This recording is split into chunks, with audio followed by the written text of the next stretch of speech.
जो व्यक्ति आपके मन को काबू में कर सकता है वो जिंदगी में कुछ भी कर सकता है।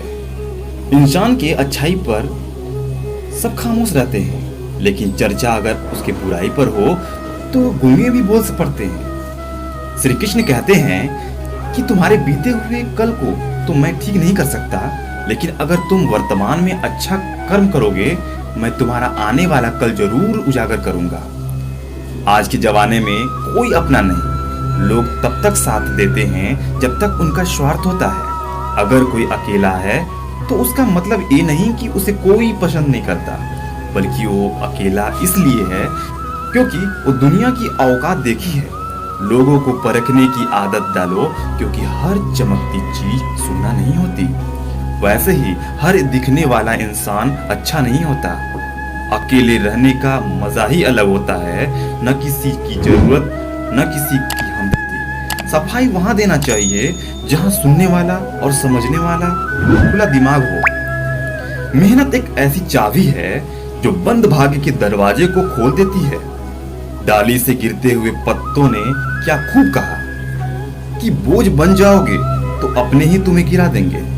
क्रोध को प्यार से, बुराई को अच्छाई से, स्वार्थ को उदारता से, झूठे व्यक्ति को सच्चाई से जीता जा सकता है। जिस तरह से खारे पानी को गर्म करने के लिए नमक के कण दिखाई देते हैं, ठीक उसी प्रकार से जब हम ध्यान, भक्ति, तप करते हैं तब हमें भगवान के दर्शन होते हैं। इसीलिए हमें हमारी बुराइयों को छोड़ना पड़ता है, तभी हम ईश्वर को प्राप्त कर सकते हैं।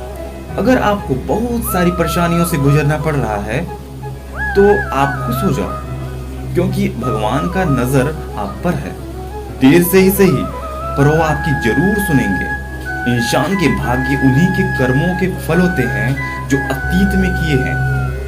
वो लोग जो आज कर्म कर रहे हैं उनका आने वाला कल का निर्धारण करते हैं। भगवान बोलते हैं तू करता वही है जो तू चाहता है, पर होता वही है जो मैं चाहता हूँ। तू कर वही जो मैं चाहता हूँ, होगा वही जो तू चाहता है। अतीत को बदला जा सकता है, वर्तमान से बचा नहीं जा सकता, लेकिन केवल भविष्य को संवारने का काम वर्तमान में किया जा सकता है। क्या फर्क पड़ता है हमारे पास कितने लाख, कितने करोड़, कितने घर, कितनी गाड़ियां हैं? खानी तो बस 2 वक्त की रोटी ही है, जीना तो बस एक ही पल की जिंदगी है। फर्क तो बस इस बात से पड़ता है कि हमने खुशी के कितने पल बिताए। सुख दुख एक सिक्के के 2 पहलू हैं। जहां सुख होगा वहां दुख भी होगा, जहां दुख होगा वहां सुख भी होगा। दुख भी होगा, जहां दुख होगा वहां सुख भी होगा।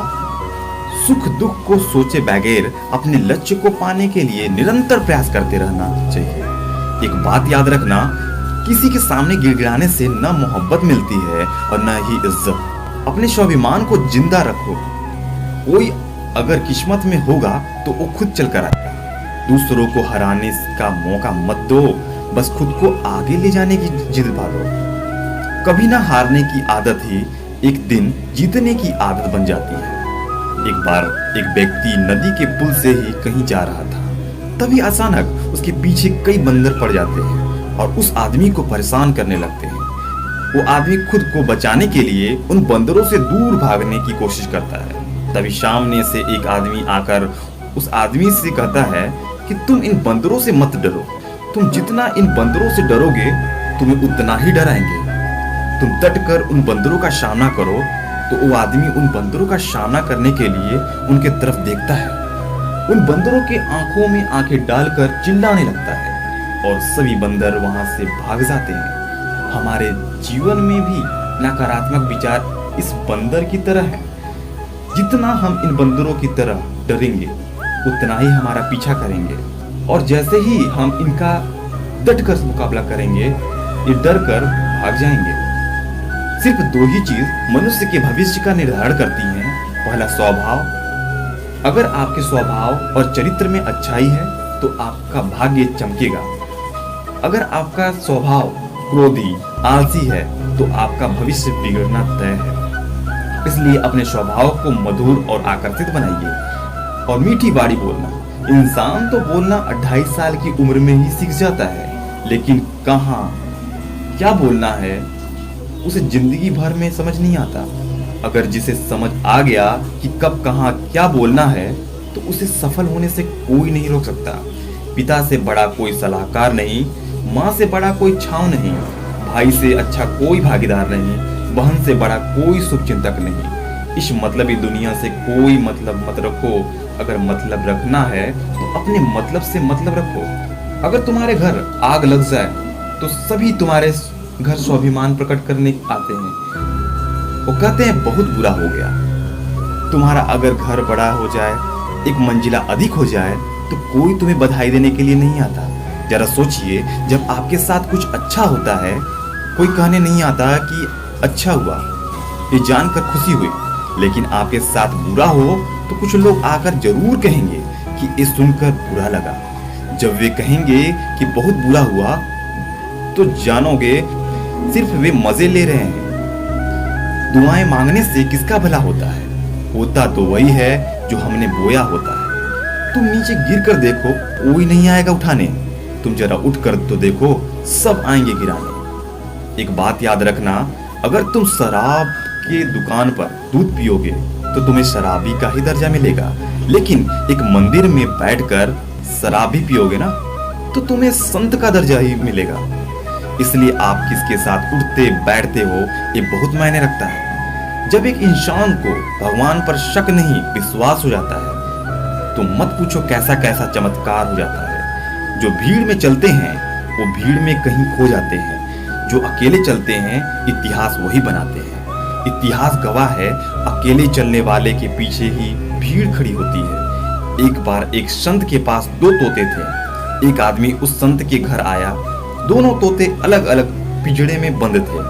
जैसे ही वो आदमी उस संत के घर में प्रवेश किया, तो एक तोते ने बोला, राम राम, आपका स्वागत है, आइए बैठिए। उसको देखकर बहुत खुशी हुई। ये सुनकर उस आदमी को बहुत खुशी हुई।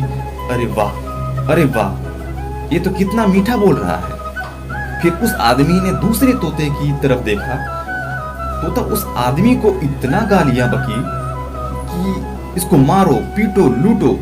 ये सुनकर वो आदमी ने उस संत से कहा कि अरे संत जी, ये क्या मामला है? एक तोता गालियां बक रहा है, दूसरा तोता इतना मीठा बोल रहा है। आइए, स्वागत है।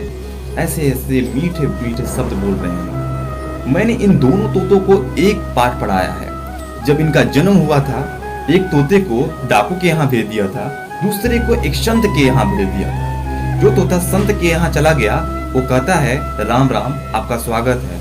जो तोता डाकू के यहाँ पला बढ़ा, वो बोलता है मारो, पीटो, लूटो। तोता एक ही है, पर अलग अलग पर्यावरण में बंधे हैं। ये बहुत ही महत्वपूर्ण है कि आप जीवन में किसके साथ उठते बैठते हैं, हमारे जीवन पर बहुत प्रभाव डालता है। अपने आप पर विश्वास करो, तुम्हारे अंदर कुछ ऐसा है जो हर वादा से बड़ा है। बदल जाओ वक्त के साथ, या फिर वक्त बदलना सीखो। मजबूरियों को मत कोसो, हर हाल में चलना सीखो।